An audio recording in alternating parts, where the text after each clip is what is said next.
պահի։ Իդեպ դուք ինչպես եք գնահատում այն, որ Լևոն Տեր-Պետրոսյանի վրա այսպես հարձակում եղավ ՔՊ-ի կողմից, այն պարագայում, երբ որ Տեր-Պետրոսյանը մարտի 1-ին հենց Նիկոլ Փաշինյանի հետ պայքարում էր ձեր դեմ եւ ասում են Նիկոլը Լևոնի հոգեզավակն է, բան, ու հիմա փոստը նրան էլ այդպես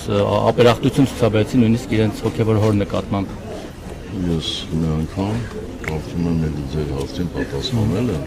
որ ես չեմ համարում այսօրվա կառավարիչին Լևոն Տեր-Պետրոսյանի հոգեզավակ։ Ուղիղ այնպես, ինչպես տարբեր այսպես շարժումներում ընդգրկված մարդկանց չեմ համարում շարժման ղեկավարի հոգեզավակ։ Իսկ թե ինչպես պատահեց, շատ պարզ։ Մարդը Հայաստանի կառավարիչի նկատմամբ ունեմ, ամեն ինչ անում է, որ ցանկացած մի երևացող մարդու վարկաբեկ է։ Իդեպ կոմպրոմատնայի մասով նաև շատ են այս տարիներին շատ խոսվեց, որ Նիկոլ Փաշինյանը եւ նրա թիմը գործակալ են, Թուրքիայի գործակալ են, չգիտեմ ինչ-որ հատուկ ծառայությունների եւ ասում են, բա նախորդ 10 տարիների ընթացքում էր հատուկ ծառայությունների մասին որևէ բան չգիտեն, դուք երբևէ ձեզ զեկուցել են թեկուզ կասկած, որ նրանք օրինակ, չգիտեմ, հավաքը գրված են այս կամ այն ուժի կամ երկրի կողմից։ Ոչ։ Մաքուր է եղել նրանց անցյալը քաղաքական եւ ոչ քաղաքական։ Կարող եմ դա հաստատել։ Արարատ Միրզոյանի մասին է։ Ես ասում եմ շատ պարզ բան, որ ես այդպեսի զեկույց չեմ լսել։ Գուցե հատուկ ծառայությունները ճիշտ չեն աշխատել այդ տարիներին։ Միգուցե ամեն ինչ շատ հնարավոր է։ Ամեն ինչ շատ հնարավոր է։ Դրա համար ես չեմ կարող ասել, նրանք ոնց պարզ մաքուր են, էլ այդպես։ Միքայել Մինասյանը ինչպես հրապարակեց այդ թուղթը Արարատ Միրզոյանի մասով։ Դե որ տեսնենք։ Նախագահ Հայաստանի սահմանին զորավարժություններ են շարունակվում, Ֆրանսիան Ադրբեջանում էներգետիկ պրոյեկտ է բացում, տարբեր համատեղ զորավարժություններ են, Փաշինյանն էլ շուտ ասելուկի նման կրկնում է, որ խաղաղություն լինելու է։ Այս համապատկերում խաղաղությունը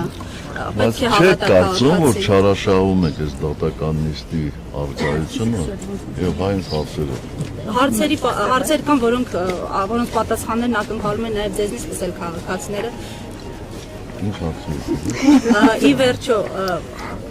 այս համայնապատկերում խաղաղության հեռանկարը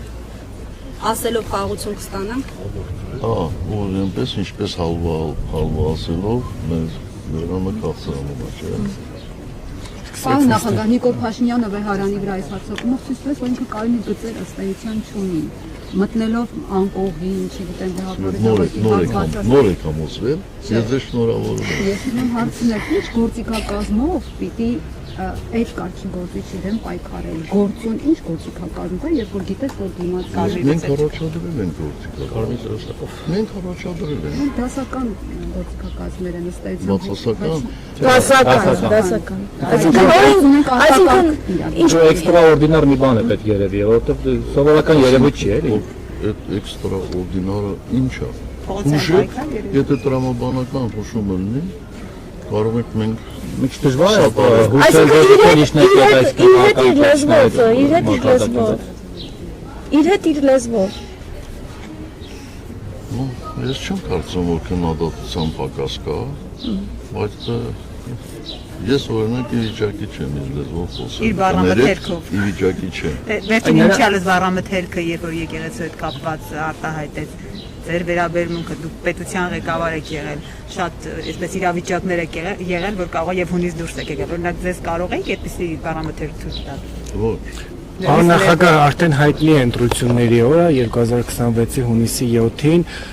եթե այն ամենների միջև չհաջողվի Նիկոլ Փաշինյանի իմպիչմենտով հեռացնել, ՀՀԿ-ն մասնակցել է ընտրություններին։ Տեսնենք։ Դեռ որոշում չկա։ Ոչ։ Պարոն նախագահ, դուք իսկապես 30 տարի բանակցել եք Արցախը հանձնելու շուտ, այդ բանակցությունները դրա մասին են եղել, հետո եկել հանրության ապահովության։ Բացի ձեր փոխարեն ամաչում եք, դա ինչ հարցավոր տալիս է։ Դե այդ են ասում ձեր մասին։ Ո՞վ ասում։ Նիկոլ Փաշինյանի իշխանությունները ասեն, որ իրան հարցրեք, թող մի հատ փաստ բերի։ Իդեպ այդ բանավեճի մասով շատ խոսվեց, ասում է դե թող կանգնեն պատասխանեն, գիտեմ որ պարտվելու է նախկին նախագահները, ինչ չեն գալիս, Ռոբերտ Քոչարյանը, Սերժ Սարգսյանը։ Այսինքն ինչու՞ են պարտվելու, այնտեղ փոխ են բռնելու, հա։ ինքը ապտել է։ Իբր բանավեճում, որ ինքը կարողանել է ապացուցել, որ իսկապես իբրև թե բանակցել է Արցախ հանձնելու շուրջ կամ շուտ է տվել Ալիևը չրևեր։ Մենք շատ հստակ ասել ենք, թող ինքը հրապարակի համանախագահների կողմից առաջարկած վերջին փաստաթղթը։ Երբ որ հրապարակի, այն ժամանակ մենք մեր կարծիքը Որը կասենք։ նկատում եք Լավրովի պլանը թե 19 թվականին մեկ անգամ ևս ասեմ, որ Լավրովի պլան, որպես այդպիսին, լրագրողների կողմից եւ նախկին ընդդիմության կողմից հնարված եզրույթ է։ Այդպիսի պլան չի եղել։ Համանախագահները անկախ նրանից դա Ռուսաստանի ներկայացուցիչ Ֆրանսիայի թե Միացյալ Նահանգների միշտ ներկայացրել են եռակողմ համաձայնեցված փաստաթղթեր։ Բայց կարգավիճակը մեկը անորոշ էր, չէ՞ մնալու, պարոն Սարգսյան։ Այո, դա է։ Կարգավիճակի հարցը անորոշ էր, չէ՞ մնալու, այդ բանակցվող տարբերակով եւս։ Այդ հարաքվեն ինչպես էր իրականացվելու, հարաքվեին օրինակ ադրբեջանցիները մասնակցելու էին։ Մանրամասն, ես դրա մասին խոսել եմ, նորից կրկնելը իմաստ չունի։ Հարցը լուծում էր հետևյալ կերպ։ Լեռնային Ղարաբաղի կարգավիճակի հարցը որոշվում էր Լեռնային Ղարաբաղի բնակչության ազատ կամ արտահայտության, որը ուներ պարտադիր իրավական ուժ եւ որի որակարգը ոչ ինչով չէր սահմանափակվում։ Սա մեկ։ Երկու, մենք Ադրբեջանին էինք վերադարձնում 7 շրջաններից 5-ը խաղաղապահ ուժեր էին գալիս ՄԱԿ-ի անվտանգության խորհրդի որոշմամբ եւ կախված նրանից, թե ինչպիսի տեմպերով եւ երբ որոշվեր Լեռնային Ղարաբաղի վերջնական կարգավիճակը, որոշվեր նաև երկու շրջանների ճակատագիրը։ Լավրովը ինչ մասն էր խոսում, որ ասում էր հարցը ըստ էության նախընտրել եք թողնել սերունդներին, անձամբ դուք չէ, այլ բանակցողներ ես ամբողջ ժամանակահատվածի։ Ոչ։ Ես բազմաթիվ անգամներ եմ ասել, որ մեր ցանկությունն է, որ խնդիրը լուծվի։ Դուք ինքնիզնից երբևէ լսել եք արդյոք ոչ մի թիզականության հետ կապված որևէ գաղափար։ Չէ, ախտա իմ հայրենիքը չնախադասության համար Դրական որոշումներ ինչու չգնացեք, ինչն է պակասում։ Որովհետև ասում են Լավրովի պլանը գուցե ավելի լավ տարբերակ լիներ, քան այն ամեն ինչը հիմա մենք ունենք։ Գուցե դա ժամանակ Ես նորից պետք է կրկնեմ։ նույն կազանները։ Մենակ ձեր մտքում ուրիշ բաների մասին եք մտածում։ Չեմ մտածում, Բայց եք լսում, որ ես ասում եմ Լավրովի պլան չի եղել։ Նորից ասում եք Լավրովի պլան։ ինչ որ լավության Լավրով չէ, բայց որոշակի առաջարկների փաթեթ է եղել, որ ավելի կրկնակի անգամ ավելի լավն է, քան հիմա մենք ինչ ունենք։ Կրկնակի անգամ, բայց շատ լավն է, եւ մենք պատրաստ ենք դրան գնալու։ Դրա ապացույցը այն է, որ չգնացեք։